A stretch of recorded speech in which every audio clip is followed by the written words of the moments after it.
नमस्कार, ई समाचार देख रहे हैं आप और मैं हूं एलडी स्वामी और इस वक्त मैं सतलुज पब्लिक स्कूल में हूं और शिक्षा के मामले में सतलुज पब्लिक स्कूल का नाम अपने आप में इलाहाबाद शहर में बड़े ही गर्व से लिया जाता है। आप सभी को जानते हैं और जो यहां पर पढ़े हैं अपना अनुभव भी साझा करें टिप्पणी के माध्यम से।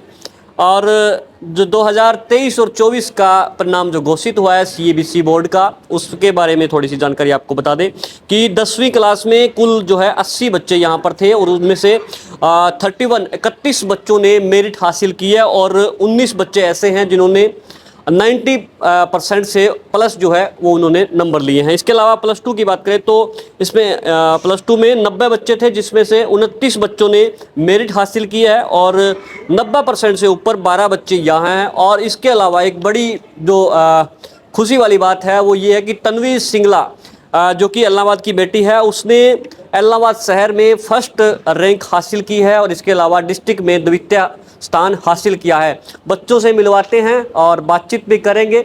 चलिए उन बच्चों के साथ हम भी खुशी साझा करते हैं और आप अपनी कमेंट के जरिए जो है अपनी राय और अनुभव जो है वो साझा कर दीजिए।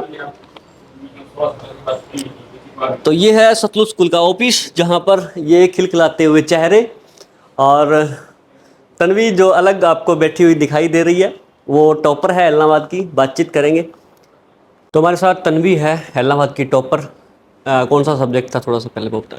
Okay, I am from basically humanities stream and I have 5 subjects: political science, history, geography, music and English. That's it. तो क्या रिजल्ट क्या रहा? I scored 97.2% in humanities stream and in 2 subjects I scored 100. One in geography and second is political science. अलग सा feel कर रहे हैं school में? हाँ, अलग सा फील हो रहा है. It's a very memorable moment for me and I can't describe what I'm feeling right now. It's very very special for me. Yes. मतलब आपको अनुमान था पहले से कि इलाहाबाद टॉप करेंगे या फिर एकदम से? मतलब it was unpredictable actually because after exams I was little bit nervous क्योंकि कुछ एग्ज़ाम्स मेरे ऐसे थे जिनमें आई कुडंट स्कोर इतना क्योंकि I was feeling down because of music and that's why. But it was unpredictable कि मैंने इलाहाबाद टॉप किया and it's feeling very I am feeling very blessed. Result आपने खुद नहीं देखा था, किसी ने बताया? Actually I am very scared. मैं उस टाइम बहुत डरी हुई थी. जब रिज़ल्ट आया था तो मेरे भैया थे, उन्होंने खोल के दिया था और जब उन्होंने रिज़ल्ट बताया आई वॉज़ वेरी हैप्पी. हाँ, मेरी एक्सपेक्टेशन से मुझे लगा थोड़ा सा कम है बट इट वॉज़ गुड. नहीं, आपने कहा मैं डरी हुई थी, वो क्या बात थी जिस वजह से आप डर रहे? मतलब हर एक, मतलब मैं ये नहीं कहूँगी कि हर एक को ये फीलिंग होती है बट एक्चुअली टॉपर्स का है ये थोड़ा कि जो स्कोर अच्छा करते हैं थोड़े नर्वस होते हैं अपने रिजल्ट को लेके कि पता नहीं कैसा आएगा और क्या होगा. तो I think I was nervous because of that. तो वो फीलिंग थी अंदर कि पता नहीं क्या रिजल्ट आएगा बट इट वाज ओके. तो आगे फिर क्या करना है?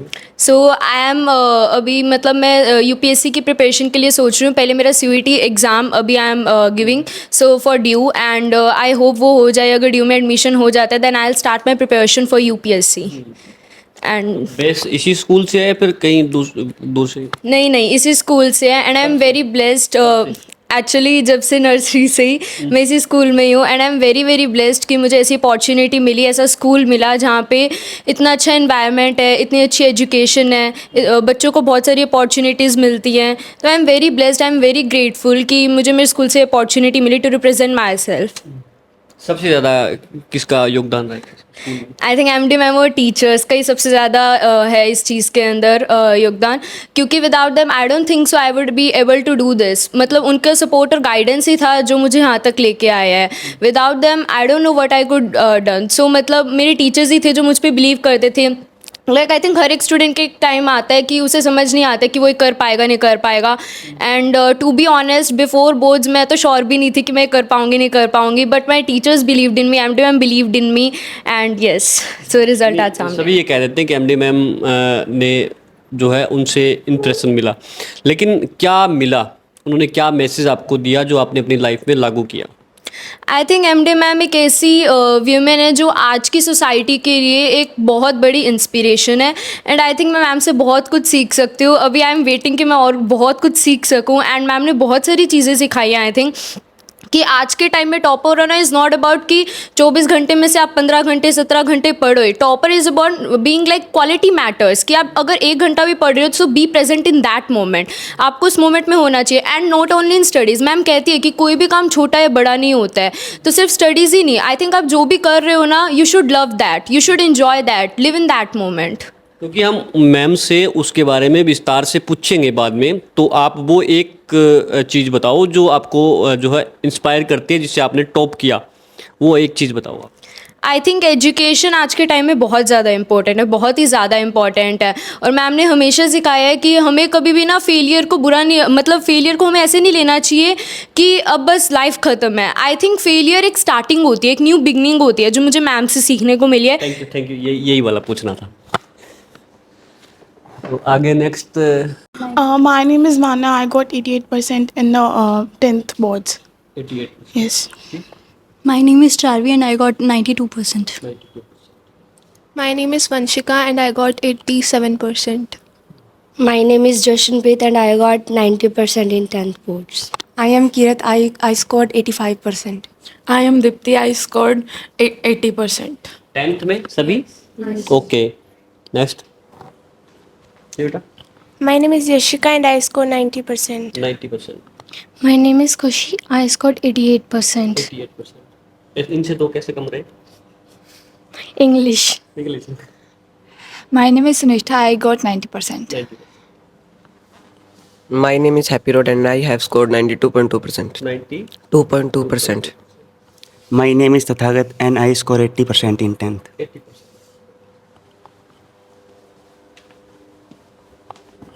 My name is Punita and I scored 90%. My name is Jasmine and I scored 82.6%. लोग आप कहाँ से हो? I am from Bhiwani Bhiwani. और यहाँ पे हॉस्टल में मैं रहती हूँ। मुझे Family? क्या सर? फैमिली? फैमिली भिवानी में है। भिवानी। हाँ जी। तो और आपने इलाहाबाद सतलुज स्कूल क्यों चूज किया? क्योंकि एक एग्ज़ाम होता है, वो उसके मतलब वो दिया मैंने, तो यहाँ मेरा सिलेक्शन हो गया, तो अच्छा लगा। पेरेंट्स ने देखा स्कूल तो अच्छा लगा, फिर ज्वाइन किया हमने। तो मेरे को यहाँ पे 3rd ईयर ये चल रहा है, रनिंग में 3rd ईयर। तो यहाँ पे एनवायरनमेंट बहुत अच्छा है, मैम समझते हैं एक दूसरे को, हमें समझते हैं। यूँ नहीं है अभी कोई बच्चा फेलियर है तो उसे एक साइड छोड़ दिया, उसके काम करते हैं सारे टीचर्स मिलके, टीचर भी अंडरस्टैंडिंग है एकदम। तो ये चीज़ बहुत अच्छी लगी। मैं एवरेज से भी नीचे थी, बट यहाँ पे मैं आज तक आई हूँ, तो इनमें टीचर्स का रोल है पूरा पूरा। आप कहाँ से हो?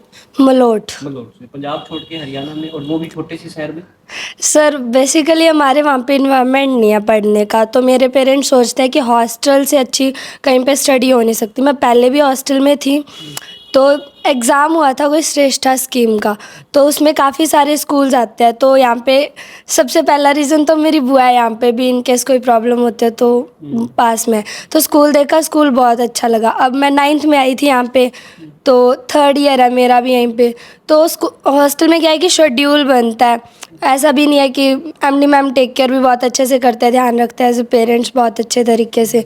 और हॉस्टल में ऐसा है कि कोई काम करने का नहीं होता, स्टडी होती है सिर्फ। जैसे घर पे बहुत सारा काम पड़ जाता है, पेरेंट्स काम बोल देते हैं, बट हॉस्टल में क्या है कि सिर्फ स्टडीज़ पे फोकस होता है, इसीलिए जस्ट हॉस्टल में काम करना तो सिखाया जाता होगा भी, अपना ख्याल कैसे रखा जाए? यहाँ पे सारी प्रॉपर सिखाया जाता है भी, अपना सामान को मेंटेन रखना, अपने रूम को मेंटेन रखना है, अपनी चीज़ों का ध्यान रखना है, सारी चीज़ें सिखाई। इसलिए पूछा मैंने कि सारा काम अगर किराया मिल जाए तो आप आलसी हो सकते हो।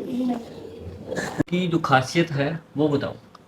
स्कूल की खासियत ये है कि मतलब सारे स्कूल्स में पढ़ाया जाता है, मतलब सारे स्कूल्स में एक्टिविटीज़ भी होती है, स्टडीज़ भी होती है, बट यहाँ के टीचर एक एक बच्चे पे ऐसे पर्टिकुलर ध्यान रखते हैं, देखते हैं। मतलब ऐसे नहीं है कि टॉपर्स जो है उन पे ज़्यादा फोकस किया जाए, और जो नल बच्चा है, यहाँ पे नल बच्चे पे भी बहुत ज़्यादा ध्यान दिया जाता है भी, ताकि वो अच्छा स्कोर कर पाए। किसी भी मतलब टाइप का वो डिफ्रेंशिएट नहीं कर पाते।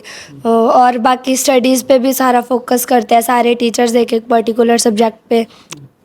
आप कौन से वाले बच्चों में थे पहले, रिजल्ट से पहले, जब भी आपने नल का एवरेज में थे, तभी आप यहाँ पर लेके आए तो टीचर लेके आए? यस, टीचर्स की वजह से ऐसा। Yes sir. स्कूल के बारे में सर यहाँ का एनवायरनमेंट मतलब बहुत अच्छा है। जैसे बाकी एक्टिविटीज़ पे भी फोकस किया जाता है पढ़ाई के साथ साथ ही, जिससे रिफ़्रेशमेंट भी मिल जाती है।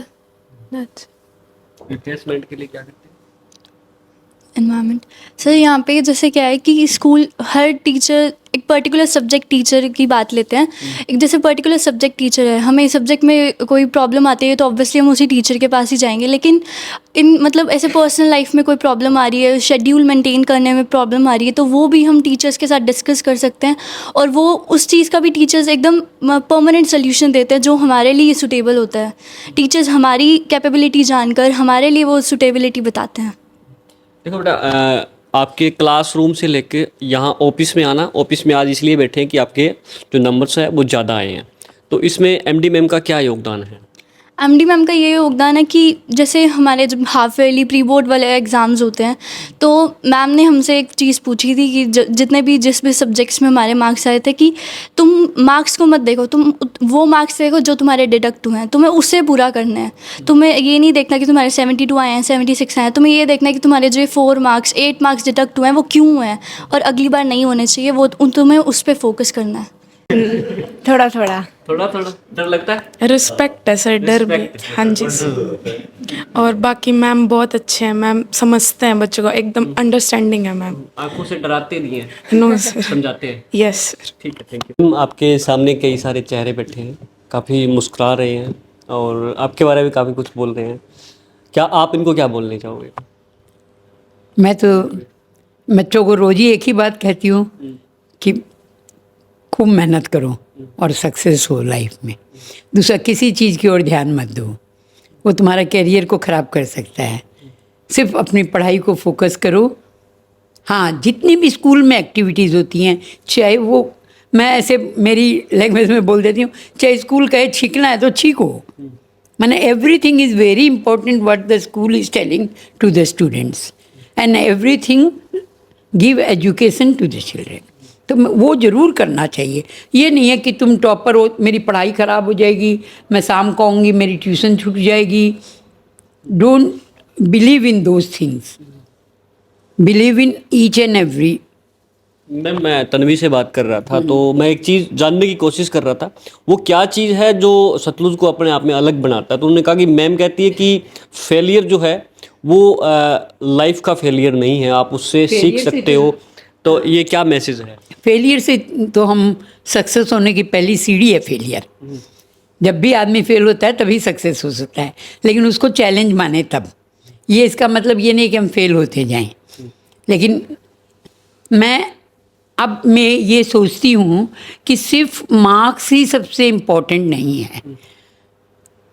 मार्क्स, मैं ये ज़रूर देखती हूँ मेरी रिज़ल्ट में कि एक बच्चे के बाद दूसरे बच्चे के मार्क्स में कितना गैप है। तो अगर वो गैप ज़्यादा नहीं है तो मुझे लगता है मेरी रिज़ल्ट बहुत अच्छी है। क्योंकि अभी जो हमें एजुकेशन देनी है बच्चों को, वो स्किल बेस्ड एजुकेशन है, नंबर बेस्ड एजुकेशन का टाइम जा रहा है। और हमारे बच्चे को अब compete करना है वर्ल्ड से, नॉट इलाहाबाद से, नॉट इंडिया से, है ना। तो उसमें compete करने के लिए ज़रूरी है कि उनकी स्किल्स अच्छी हों। अब मान लीजिए कि अपन पढ़ाई से स्किल को कैसे जोड़ रहे हैं कि एक लेसन कराए, अब उस लेसन के क्वेश्चन आंसर रट लो और नंबर ले आओ बहुत, वो कोई पढ़ाई नहीं है। जब मैं बच्चों को कहती हूँ, मान लो तुमने भी इंजीनियरिंग की, इसने भी की, इसने भी की, लेकिन इंटरव्यू पे जाओगे ना तो जिसकी उतने ही नंबर हैं बराबर, लेकिन जिसकी स्किल अच्छी है उसको नौकरी मिलेगी। ये आपने नंबर कितने लिए ये मायने रखता, आपने सीखा क्या ये मायने रखता। मेरे से कभी कोई पूछते हैं आप कैलकाटा करती रहती हैं, क्या है कैलकाटा में? मैं उनको एक भाषा में जवाब दी कि कैलकाटा में क्या था कि एजुकेशन के लिए तो पेरेंट्स बच्चों को भेजते हैं, बच्चा एजुकेशन लेने आता है, टीचर एजुकेशन देने आता है। यहाँ थोड़ा मुझे फ़र्क लगा था जब मैं आई कि यहाँ लोग नंबर के लिए भेजते हैं, बोर्ड आ गया मैडम बहुत ध्यान देना। मैं बोलती हूँ हम हर एग्ज़ाम पे ध्यान देते हैं, कभी मैंने बोर्ड के बच्चों को 1 घंटा फालतू नहीं रोक के पढ़ाया। For me every class is equally important. तो बच्चों को, पेरेंट्स को भी एजुकेशन के लिए भेजना चाहिए। नंबर हमें कितने भी आ रहे हैं इससे क्या फ़र्क पड़ता है। नंबर जिनको आए उनको बहुत बहुत मुबारक। ऐसा नहीं है कि नंबर आना बेकार है, नंबर आना अपने आप में एक very important thing, but number is not everything. कि हो सकता है उस दिन उसके परिवार में कोई, यू कैन नॉट जज the child with in 3 hours और फॉर होल ईयर, है ना। एक साल का आकलन 3 घंटे हाँ, में नहीं कर सकते हैं। तो सिर्फ वही जजमेंट नहीं है, लेकिन नंबर लाने वाले बच्चे बहुत मेहनत करते हैं तब उनके नंबर आते हैं, उनको तो एक अलग ही मुबारक है। लेकिन मैं चाहती हूँ कि अब हम लोग एज ए स्कूल बच्चों की स्किल पे वर्क करें, चाहे नंबर थोड़ा बहुत कम भी आए। अच्छा मैम, मैं बात कर रहा था बच्चों का, लगभग किसी का पॉइंटों में फ़र्क है, 1% 2%, एवरेज सभी बच्चों के समान है नंबर। तो इसको किस तरह से क्लासरूम में मेंटेन किया जाता है? नहीं, यही तो रिजल्ट है। इसका मतलब एक टीचर ने वो रिजल्ट दिया है। अगर एक बच्चे के बाद दूसरे बच्चे में 5% या 7% का गैप है, तो दैट मीन कि that child is God gifted and the teacher result is start from. तो अपने आप से बोलो। तो टीचर की रिजल्ट वही है जहाँ सब बच्चे एक दूसरे से कोई नंबर 2 नंबर 4 नंबर के लिए आगे पीछे हों, ज़्यादा गैप नहीं होना। ज़्यादा गैप नहीं होना चाहिए। तो क्लासरूम में चलते हैं, ऑफिस में ही क्लासरूम, जो टीचर यही हैं क्लासरूम के, तो उन का बच्चों में गैप होता है काफ़ी सारा, IQ लेवल में भी गैप होता है, घर का इन्वायरमेंट भी काफ़ी इफेक्ट करता है, तो उनको कैसे मैनेज करते हैं? सर, बहुत सारे बच्चों के पास तो ना एक बेसिक प्लान नहीं होता। उनके पीछे रहने की वजह यही होती है कि वो अपने आप को समझ नहीं पाते, उनके पास अच्छी प्लानिंग नहीं होती, वो अपना एक प्लानिंग सेट करके स्टडी नहीं कर पाते। उनके पीछे रहने की कारण ये हो जाता है। दूसरा, वैसे तो हर बच्चे का इंडिविजुअल इशू है, हो सकता है उनके घर में वो इन्वायरमेंट ना हो सकता है उसके पास वो रिसोर्सेज अवेलेबल ना हो। हमारा कंसंट्रेशन बच्चे से बातचीत करके सिर्फ उसका रीजन ढूंढने के बाद उसका सोल्यूशन मिल जाता है। अभी जैसे बच्चे भी आपको बता रहे थे कि हम इंडिविजुअली बच्चे से यही डिस्कशन करते हैं कि आपकी पर्सनल अगर कोई बैरियर्स भी हैं स्टडी में, हमारे साथ डिस्कशन कीजिए। चाहे वो टाइम टेबल बनाने को लेकर है, चाहे एक्स्ट्रा स्टडी करने को लेकर है, चाहे आपके पास रिसोर्सेज नहीं है। और ये स्कूल उन बच्चों के लिए हमेशा अवेलेबल है जो फाइनेंशियली भी अगर अपने आप को कमज़ोर मानते हैं, स्कूल उनकी हेल्प करता है।